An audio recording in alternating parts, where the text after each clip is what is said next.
My girlfriend said, "Quit your startup. It's embarrassing dating someone without a real job." I said, "You're right."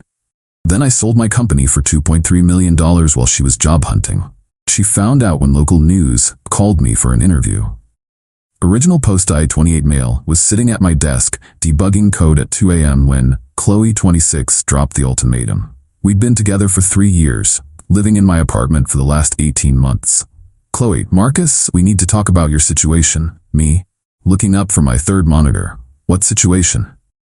"This," gesturing at my home office setup. "This whole startup fantasy. It's been 2 years. When are you getting a real job?" Me, "This is my real job, Chloe. We're about to close Series A funding." Rolling her eyes. "You've been saying that for months. Meanwhile, I'm telling my friends you're between opportunities because it's embarrassing to admit my boyfriend plays video games all day." Me, "I'm building a SaaS platform for automated inventory management. We have 12 enterprise clients." "Whatever. My sister's boyfriend just made partner at his firm. Kelly's engaged to an investment banker, and I'm dating a guy who wears the same hoodie 3 days straight and calls ramen a business lunch." The contempt in her voice hit different. This wasn't concern. This was disgust. "I need stability, Marcus. A partner who can match my lifestyle, not someone living off savings playing entrepreneur. I paid for this apartment. I cover our expenses. With your dwindling savings, what happens when that runs out? I can't keep subsidizing your dreams with my marketing manager's salary." Fun fact, she'd never paid a dime toward rent or utilities. Her subsidizing involved buying her own clothes and occasionally picking up groceries. But I stayed calm. Me, "What exactly do you want?" "Simple. Shut down this startup nonsense and get a real software engineering job. With your skills, you could easily make $200K at a FAANG company. Then we can start planning a real future. Marriage, house in the suburbs, normal things. And if I don't, then I can't do this anymore. I'm 26, Marcus. I'm not wasting my prime years on someone who refuses to grow up." I stared at her for a solid minute, then said the words that changed everything. Me, "You're right." Blinking in surprise. "What?" "You're absolutely right. This isn't working." Her face lit up. She actually hugged me. "Oh, thank God. I knew you'd see reason. When will you start applying?" Me, "I'll handle it. Give me a couple weeks to wrap things up." She practically skipped to bed. Meanwhile, I went back to my computer and opened our company's Slack. @channel emergency meeting tomorrow, 9 a.m. Big news. See, what Chloe didn't know was that we'd been in due diligence with a major tech company for 6 weeks. They wanted to acquire our platform and integrate it into their logistics suite. The negotiations were basically done. We were just finalizing numbers. The timing of her ultimatum was chef's kiss. Next morning, told my co-founder Jordan everything. "Dude, she seriously called it embarrassing?" Me, "Said she tells people I'm between opportunities." "Brutal. So what's the play?" Me, "We accelerate the acquisition, push for signing within 2 weeks." "That's aggressive. We could probably get another 500K if we drag it out." "Worth it, trust me." Started working 20-hour days. Not on job applications like Chloe thought, but on finalizing every detail of the acquisition. Legal reviews, IP transfers, employee retention bonuses, everything. Chloe was thrilled with my job search. I'd leave early and interview clothes, meetings with lawyers, and come back talking about promising opportunities, acquisition terms. "Chloe, see? I knew you just needed a push. My friend's husband works at Microsoft. Want me to put in a word?" Me, "I got it covered. Thanks though." She started planning our new life. Pinning wedding venues, looking at houses, creating Pinterest boards labeled Future Home and Dream Wedding. 10 days later, the deal closed. $2.3 million for the company, with my 40% stake netting me $920,000 before taxes. Not retirement money, but definitely life-changing for a 28-year-old. Didn't tell Chloe. Instead, I said I needed to fly out for a final interview. Actually went to sign papers and celebrate with Jordan. When I got back, Chloe had practically redecorated the apartment with the assumption we'd be moving soon. "Chloe, how'd it go? Did you get it?" Me, still waiting to hear back. That weekend, she dragged me to her friend's engagement party. Spent the whole night telling everyone about my upcoming career change and how I'd finally gotten serious about life. Her friend, "That's amazing. What company?" Chloe, before I could answer, "He's exploring options. Several Fortune 500s are interested." The entitlement was suffocating. She'd already rewritten our entire narrative. I was the lost boy she'd saved with tough love. Monday morning rolled around. I was having coffee when my phone rang. Local news reporter. Hi, is this Marcus Chen? I'm calling about your recent acquisition. We'd love to do a feature on local startup success stories. I appreciate the interest, but I'll need to check with our PR team. Of course, but wow, 2.3 million at 28. That's incredible. When can we schedule the interview? Let me get back to you. Hung up. Chloe was staring at me from across the kitchen. Who was that? Me, wrong number. But I could see the wheels turning. She grabbed her phone, probably to Google my name plus acquisition. I went to shower. 20 minutes later, came out to find her hyperventilating on the couch, laptop open, my company's acquisition announcement on screen. What the hell is this? Oh, that. Yeah, the acquisition went through last week. Last week? You sold your company for $2.3 million and didn't tell me? Me, you said it was embarrassing. Figured you wouldn't care about my little startup nonsense. Update 1. 3 days later.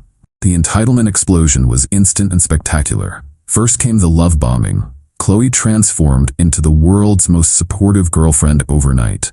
Chloe, baby, I'm so proud of you. I always believed in your vision. Me, you literally called it embarrassing 2 weeks ago. I was just pushing you to be your best. Tough love. And look, it worked. The delusion was astronomical. She genuinely believed her ultimatum had somehow caused the acquisition. Then came the planning. Oh God, the planning. Already on her laptop. Okay, so after taxes, you'll have around 600K. We put 300K down on a house, 100K for the wedding, 50K for a nice car for me. Of course, we're a team, baby. Your success is our success. Me. Interesting, because 2 weeks ago you were ready to leave me for not having a real job. That was before I knew you were about to close this deal. You should have told me. You said all communication had to go through corporate channels since I was just playing entrepreneur. She tried a different angle. Scheduled appointments with real estate agents without telling me. Came home to find her giving a virtual tour of our requirements. To the agent on FaceTime. We need at least 4 bedrooms, good school district for future kids, and a 3-car garage. Excuse me, what's happening? House hunting, silly. This is Garrett from Premier Realty. To Garrett, we're not in the market, thanks though. Ended the call. What are you doing? He had amazing listings. You mean you're not in the market? I might be, but that's my decision. The mask slipped for a second. Pure rage flashed across her face before she recovered. Chloe, I don't understand why you're being like this. Couples make these decisions together. Like how we decided together that I should quit my startup. She stormed off, but the attempts escalated. Found out she'd told her entire family about our windfall. Her mom called congratulating me, then immediately launched into wedding venue suggestions. Her dad wanted to discuss investment opportunities, aka funding his failing restaurant. But the kicker came when I checked my credit report for an unrelated reason. Someone had applied for a luxury car loan using my information. One guess who? Called the dealership. They'd flagged it as suspicious since the application came from a different IP address than my usual location. Chloe had tried to forge my signature on a $75K Tesla application. That's when I knew it was time for the nuclear option. See, while Chloe was planning our imaginary future, I'd been planning my actual one. Already had a new apartment lined up, movers scheduled, everything organized. But first, I had some poetic justice to serve. Created a fake job posting. Senior marketing manager. 150 to 180K salary. Described Chloe's exact qualifications. Even used some phrases from her LinkedIn. Sent it to her from a burner email account, pretending to be a recruiter who'd found her profile. Hi Chloe, I came across your impressive background and have an exciting opportunity that matches your expertise. Our client is looking for someone with your exact skill set. Interested? She bit immediately. Spent the next 3 days preparing for the interview. Bought a new outfit, practiced answers, even asked me to review her presentation. Me, this looks great. You'll nail it. Kissing me. Thanks, baby. Once I get this job, we'll be a real power couple. Combined income over 700K. The confidence, the assumption I'd stay, the entitlement to my money while simultaneously job hunting to impress me. Beautiful. The interview was scheduled for Thursday afternoon. Wednesday night she was buzzing with excitement. Chloe, I've already researched the company. They're perfect. Growing fast, great culture. I might even negotiate for more than 180K. Me, I'm sure you'll get exactly what you deserve. Thursday morning. She left at noon for her 2 p.m. interview downtown. Gave her a thumbs up as she walked out. The second the door closed, the movers arrived. Professional, efficient. Everything I owned was out within 2 hours.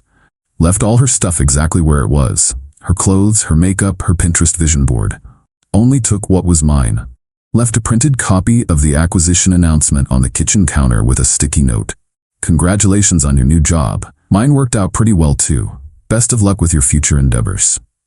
Also left a copy of the attempted fraud car loan application with another note. P.S. Forging loan applications is a felony. Consider this your only warning. Moved into my new place, blocked her number, killed time until the show started. Update 2. That evening. The meltdown began at exactly 4:47 p.m.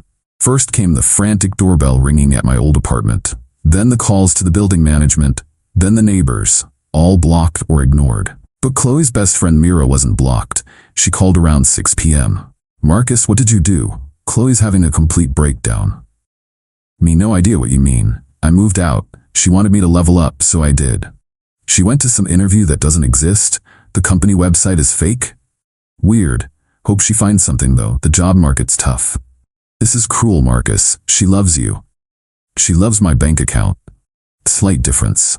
That's not fair. She supported you. By calling my life's work embarrassing, by telling people I was unemployed, by trying to forge my signature on a car loan. She, what? Check her laptop history. Tesla configurator, 75K Model S. In my name. Silence. I didn't know about that. There's a lot you don't know, like how she gave me an ultimatum to quit my startup 2 weeks before I sold it. Then suddenly became supportive when the check cleared. More silence. She's saying you owe her half the money, that she inspired you to succeed. I actually laughed. Me, she can say whatever she wants. Reality doesn't bend to her narrative. The social media storm started next.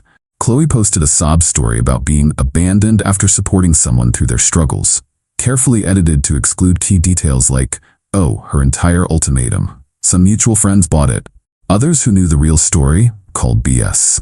Comment, wait, didn't you just tell me last month that you were embarrassed by his startup? Chloe, I was encouraging him to reach his potential.